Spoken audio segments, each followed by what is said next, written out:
Hey everybody, my name is Kyle. I serve as the lead pastor here at Trinity. This is the first week of my sabbatical. A sabbatical is a time of refreshing and renewal for myself and for my family. I'm really glad that you have found yourself here today, and I'm excited for what you are going to experience. I'm really happy for you to hear from Mike Palmer. Mike is one of my mentors, my friends, really one of my main cheerleaders, and I'm so thankful for him and to have him in my life, and I'm excited for you to hear from him today. Would you welcome Mike? Morning. So good to be with you this morning. I'm so thrilled that Kyle and Heather and their family are on some time away. And pray for them, that this will be refreshing and renewing for them, and that they'll come back to a church that's just revved up, ready to go, right? So it's good to be with you this morning. Have you ever been on a trip and you've been so focused on getting to where you're going that when you got there, you didn't realize you'd even made the trip? Now think about that a second. There's been nights when I've been driving home from a board meeting or some event, and I pull into my driveway at 11 or 11:30 at night, and I'm home, and I look back and go, I've just been on the road 2 hours, and I can't tell you about that trip. Where was I during those 2 hours? Was I sleeping or dreaming, or what was I? But sometimes we're so focused on the trip or the destination that we miss the journey. We have 2 children, as you know. Mandy, and she attends here with her husband Jason and their family. And she's our oldest daughter, and then about a couple years younger than that is Michael. And you also, some of you know Michael. Michael is a pastor in Napa Valley, California, poor guy, suffering for Jesus out there. But when they were teenagers, it was my privilege to travel as an itinerant evangelist, and I got to travel around the country quite a bit. And during the summer, we were privileged to make many of those trips as a family. And here was our little ritual, although we didn't call it a ritual. It's just kind of what we did when we were loading up, getting ready for a trip to New Mexico or South Carolina or someplace like that. Of course, Mary and I would get our luggage ready and a cooler ready with some whatever in it, and the kids would begin to get their stuff together. And Michael would have his backpack with his Walkman. Anybody remember Walkman? And his earphones and maybe some books or whatever, and he'd have his stuff. And Mandy would also get a few things together, but 2 of her primary items to take was a pillow and a blanket. That's what she took on every trip. And so we would load up the car and shut the back gate of the minivan, and we would hop in, and we all had our spots. I was in the driver's seat, Mary was in the front passenger seat, Michael was in the middle seat, and Mandy was in the back seat. And so we would start the car, and we'd pull out, and we would hardly be out of the subdivision before, if I looked in the rearview mirror, it was like I only had one child. Because Mandy was already in her traveling position. And that was, she had her pillow and her blanket, and she was down for the count. And so we've been all over this country, and Mandy's missed it. I'll just tell you, Mandy's missed it. Now, Michael in the middle seat, he's alert to everything. He's watching the mountains and the desert, and what's that over there? And that's really cool. And he's in the middle seat position between his mom and I, so he could see. And he has been all over America, and he has seen America. Mandy has seen the back seat of the seat in front of her. Now she would come up for 3 reasons. Anybody know what those are? Potty break, food, and when we went to the motel at night. That's the 3 times we'd see Mandy. So she has seen a lot of restrooms in America. And she's seen a lot of restaurants in America, but she has missed the glory of this great country because she had her pillow, her blanket. She missed the trip. Now, once we got there, she was the life of the party. If you know Mandy, she's the life of the party. And so once we got there, she made fast friends, and she was off and running and had a great time. And then we'd load up to come home, and she'd assume her traveling position again. Got to thinking about that silly little story, but I thought, how many of us in life are like that? And my question for you this morning is, what seat are you sitting in as you travel through life? we all have places we want to go, and we all have dreams, and we all have goals, and we all have vision for our life, and ultimately, we want to make it to heaven and be like Jesus and all those things. But on our way there, what seat are you sitting in? Are you sitting in the middle seat where you're alert to everything and you take it all in, and you're learning things, and you're asking questions, and you're curious, or in your back seat just waiting to get where you're going, and in the meantime you miss the trip? I'm concerned for some of us, and I'll talk to myself this morning, that we miss the joy of the journey because we're either so focused on the destination or we're distracted by the things that are going on in our life that's robbing us of being able to see what God's doing. Let me tell you one more quick story.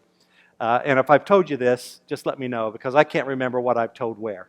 The good news is you probably don't remember it either. So it was on another one of those trips with our family, and we were headed to Sacramento, California, and this time we got to fly.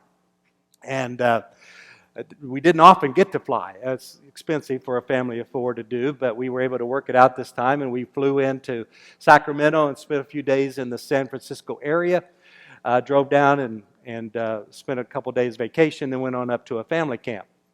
Well, we got on this airplane, and again, you have to understand, my life during those days was one of a lot of traveling alone.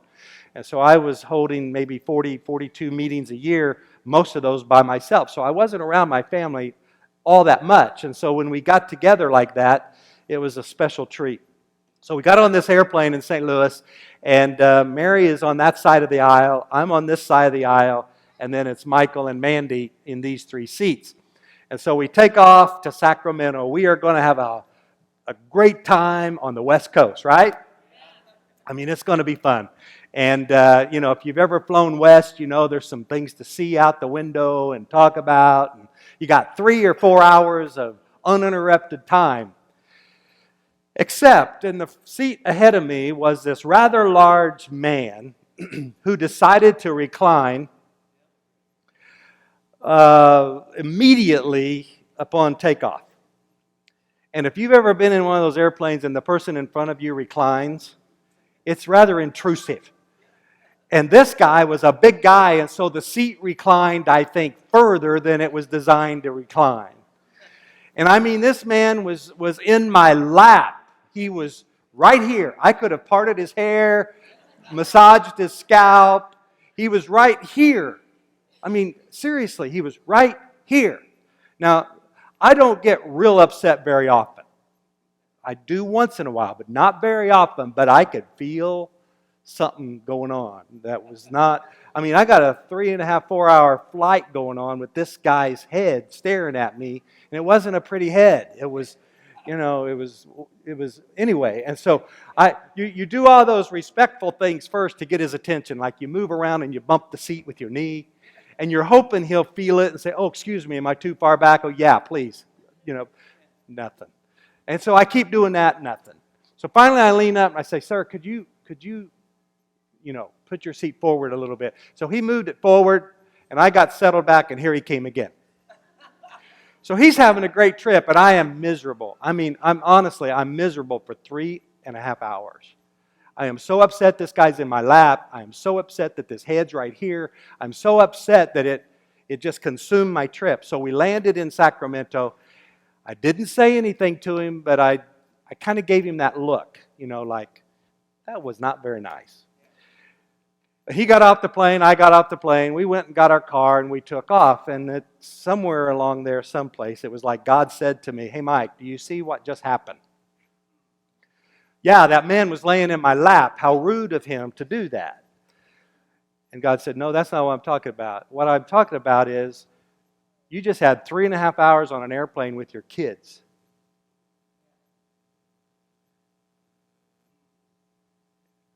And you missed it. Because you were so consumed with this problem. You didn't talk about the desert. You didn't talk about those mountains you flew over in Colorado. You didn't talk about the clouds. You didn't talk about any of that. You didn't play any games. You fumed about that guy in the seat ahead of you. what do you do on the way to your destination? How are you living life now? I think sometimes we become so discontented with our now that we lose the beauty of the now. So I want to just urge you and challenge you today to don't miss the trip on your way to your destination. In Jeremiah chapter 29, if you have a Bible, there's one in the pew in front of you, or you may have it on your iPhone. It's going to be on the screen too. In Jeremiah chapter 29, now we all know there's a very popular verse or two in this chapter. But before that, there's some important ones. Now the context of this is the people of Israel are in exile. They have been moved out of Jerusalem under the reign of Nebuchadnezzar, and they are essentially slaves. They've lost their freedom. They're losing their identity. Their city, their hometown of Jerusalem is being destroyed. The gates are being burned out. The walls are being torn down. And this is not a good time for the people of Israel. And they find themselves in a place called Babylon.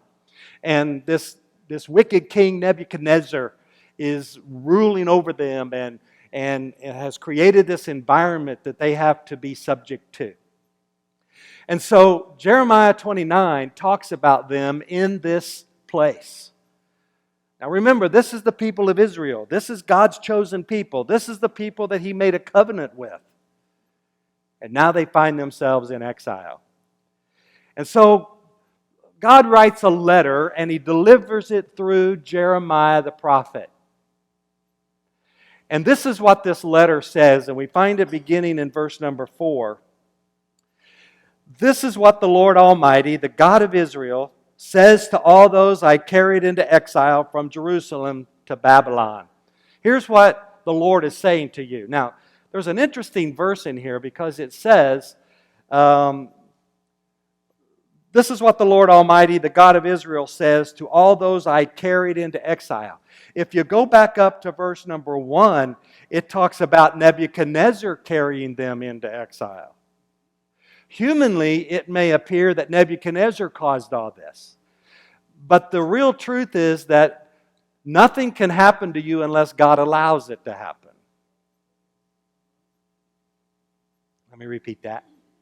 Nothing can happen to you unless God allows it to happen. God knew what was going on, and it was all in God's sovereignty. God understood what was going on with His people. Now we pick up in our text, verse number 5. Here's what the Lord says to the exiles. Here's what the Lord says to these people on this journey. Build houses and settle down. Plant gardens and eat what they produce. Marry and have sons and daughters. Find wives for your sons and give your daughters in marriage so that they too may have sons and daughters. Increase in number there. Do not decrease. Now, doesn't that sound a little bit crazy? Here you are in exile. Here you are under the rule of a wicked king, Nebuchadnezzar. Wouldn't you expect moaning and groaning and crying and weeping and discouragement and all that? But here's what God said. Look, that's where you are right now in Babylon. This is where you are. While you're there, live. While you're there, prosper. While you're there, make the most of the moment, because this is part of the journey to where you're going. Don't miss what I'm doing in your life now. If I had a title to this sermon, which I don't really have a title, but if I did, it would be, Grandma, can we go to the park? And you think that's a crazy title, but if you hung around my grandkids, Rylan and Briggs and Ella and Henry. Now Henry's just learning to talk, so it's not so much with Henry, but the other three, when they come to our house or we go to their house in California, one of the first things that seems to come out of their mouth when they're talking to my wife is, Grandma, can we go to the park?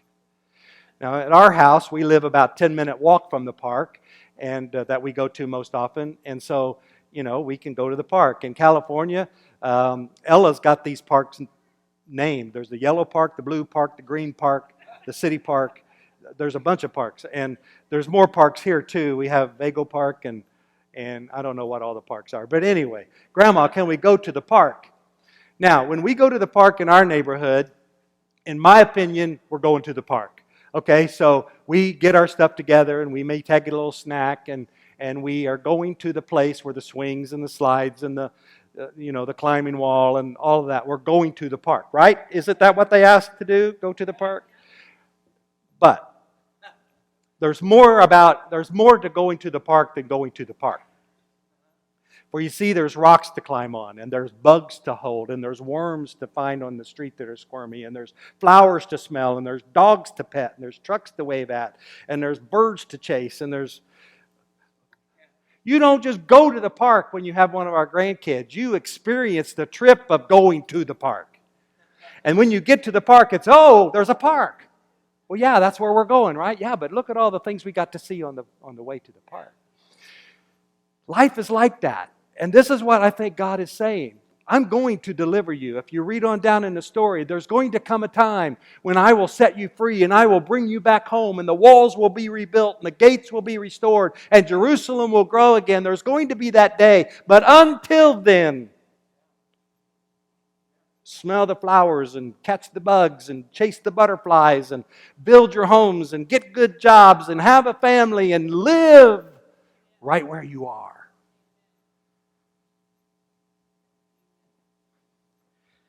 So I'm going to just leave you I'm going to give you about 3 simple thoughts. Somewhere back a few years ago, this phrase, my wife gave me this phrase, and I don't know where she got it, but it's embrace your reality. Embrace your reality. Now, I'm not saying you should never have goals and dreams. We already talked about that. We need that. But I think there's a certain lesson that comes with, I am here, and while I'm here, I will live. I don't know what your situation is today. I have no idea. I don't know most of you. I don't know what's going on in your life. I don't know the good things that went on this week. I don't know what kind of stuff you're carrying right now. Your heart may be breaking. You got questions and doubts and I don't know. When you look at a crowd like this, you have all kinds of stuff going on. I don't know what's going on, but I do know this. God knows, and God cares, and God is involved right now, whether you can see Him, feel Him, hear Him, sense Him. He's here. And what He wants for you to do is on your way to the park, enjoy, embrace, take the advantage of, make the most of where you are. Some of us want to get there so bad that we miss here. Does that make sense? So what is going on in your here? Embrace it. Don't overlook it.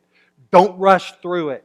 Let God do His work right where you are because He's teaching you things. You may not know it right now, but He's teaching you things that will make you what you need to be. He's working on you. Some of us would like to set the little... What's the thing in the butterfly? What's he before he's a butterfly? What is he? Cocoon. Caterpillar. Yeah, we'd like to set that little thing free when he's in there struggling and pushing. But you set him free, you kill him. Because he needs the pressure, he needs the pushing, he needs the growing inside of that confinement so that when the time comes, he can fly. Don't rush where you are. Let God do His work where you are. Enjoy the trip. Don't just rush to the destination. The second thing is, waiting is not wasting. Waiting in the economy of God, waiting is not wasting. He never wastes your time.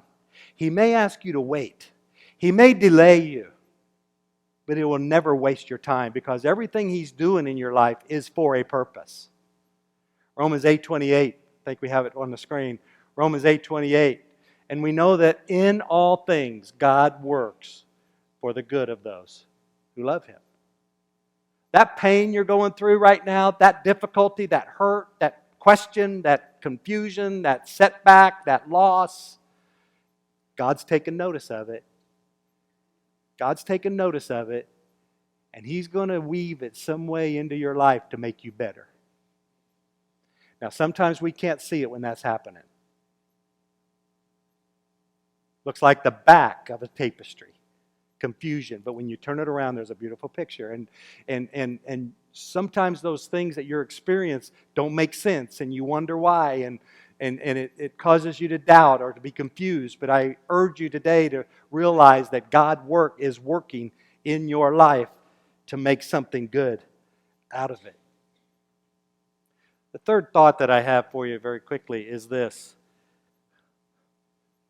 Not only should we embrace our reality and understand that waiting is not wasting, but we also have to understand that plans involve process.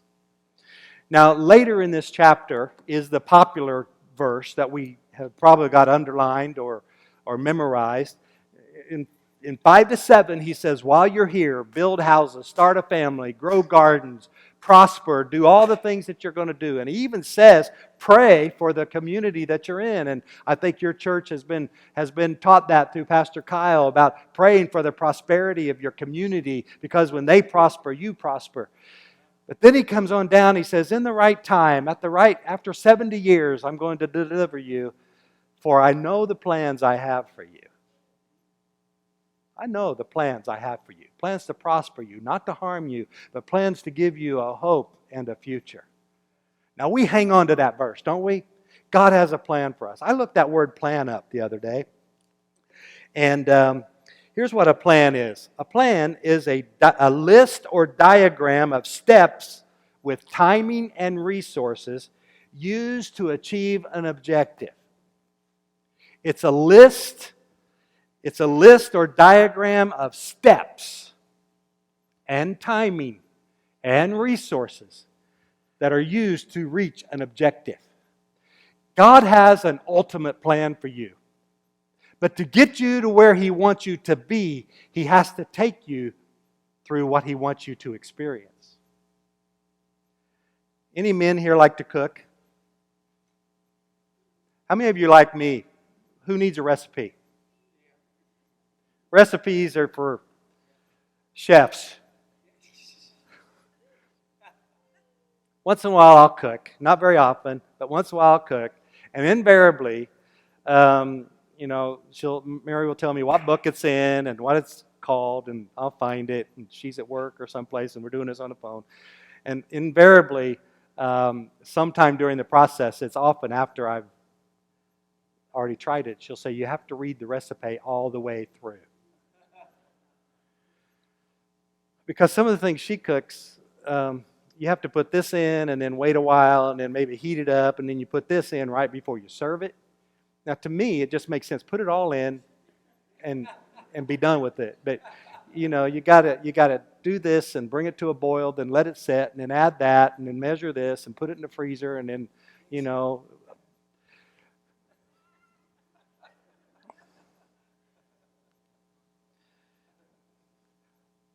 steps. Because somebody learned that when you do it in this order, it comes out this way. I like to circumvent the steps.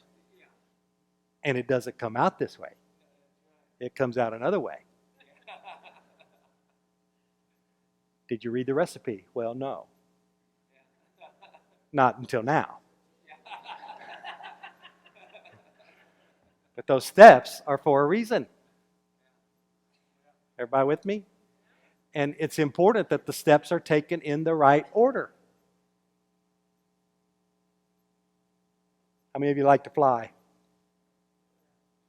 You ever walk in the plane and look to the left and watch the pilots? You ever see what they're doing? They're going through their checklist. They're doing this and this and this and reading this and that and this. Well, I would prefer them go through the checklist before we took off. Really. I mean, instead of them coming on, and say, ladies and gentlemen, we have a problem. We overlooked step 4 in chapter 5. We think we need to go back and do that.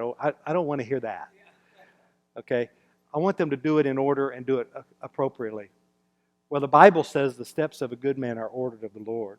And the Bible also says, Proverbs 3, 5, and 6, you know this, you don't need to see it, but it says, trust in the Lord with all your heart. Lean not on your own understanding. In all your ways acknowledge Him, and He'll make your path straight. You see, God's got this plan. God's got this process. God is using the things that's going on in your life right now. He doesn't cause everything, but He allows it, and He'll use it. He'll take what the enemy meant for evil and turn it for good. He will somehow build you and grow you and help you to become, in spite of all the stuff going on in your life, but you've got to let Him do it right where you are. Don't keep jumping forward. Enjoy and embrace the trip on your way, because all of us are becoming. We're all becoming. And it's a journey. So on this journey toward godliness and heaven and Christ-likeness,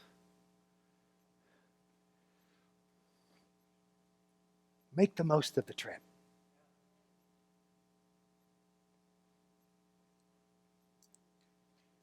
Chase the butterflies. Mike, you don't know what's going on right now. In my life, there are no butterflies. There's buzzards.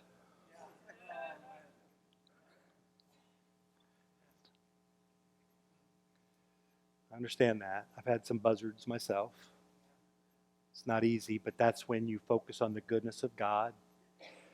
In Leviticus, God says to His people, I will not forsake you even when you're in captivity.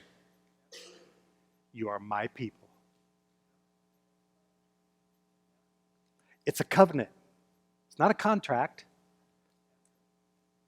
It's not a contract, it's a covenant. Contract is when two parties agree to something. A covenant is when I will do something irregardless of your behavior.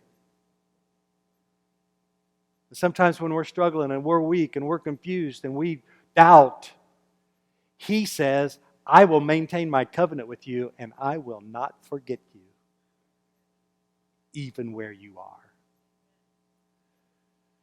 So as you go out from this place today, I don't know what you're going into. I don't know what you're walking into. I don't know what's going on in your life, but I do know this. We serve a God who cares and a God who is working. And as we heard today, that great song, He is alive and He is involved. And someday, you'll be able to look back and see the footprints of God all through your life. So what are you doing with your now? How are you handling your now? But I didn't get that raise that I think I should have got, and I didn't get that position, and I didn't get that. My neighbors, you ought to see all the stuff that they've got, and why do I have this illness, and why did I get laid off, or why didn't my kids turn out like? You see, the enemy comes in with all these ifs and what ifs and comparisons, and that's all a tool of the enemy. But God has a plan for you. And God's using your now to take you to your future. You believe that? Sometimes our souls can get discouraged or restless. I found an old hymn. I love this old hymn. Some of you will recognize it. Let me read it. It's in a little bit of old language, but the point's powerful, because sometimes in this thing called life, we feel alone, or we feel abandoned, or we feel discouraged, or we feel restless because we want to get somewhere else and we're not getting there. But here's what this writer said. Be still, my soul. The Lord is on thy side. Bear patiently the cross of grief or pain. Leave to thy God to order and provide. In every change, He faithful will remain. Be still, my soul, the best, the heavenly friend, through thorny ways leads to a joyful end. Be still, my soul. I'm here. in this now. I want to be there. But until then, be still, my soul. The Lord is on my side. May the Lord apply His word to our hearts today. Grandma, can we go to the park? While you're on your way to the park, don't miss the journey. Would you stand with me?